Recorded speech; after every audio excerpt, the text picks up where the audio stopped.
सतयुग का इंसान 32 फीट का था, तो कलयुग का कितना है? आइए जानते हैं चारों युगों का असली सच।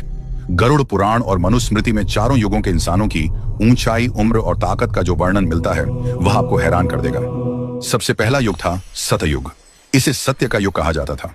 शास्त्रों के अनुसार इस युग में इंसान की औसत लंबाई 32 फीट होती थी और उम्र 1 लाख साल तक होती थी। इसी युग में भगवान ने 4 अवतार लिए: कछुआ, सुअर, वराह, मछली, मत्स्य और नरसिंह। इस युग की एक बहुत बड़ी घटना जिसके बारे में कम लोग जानते हैं वह थी समुद्र मंथन। इसी मंथन से अमृत निकला और भगवान शिव ने पूरी सृष्टि को बचाने के लिए विष का पान किया।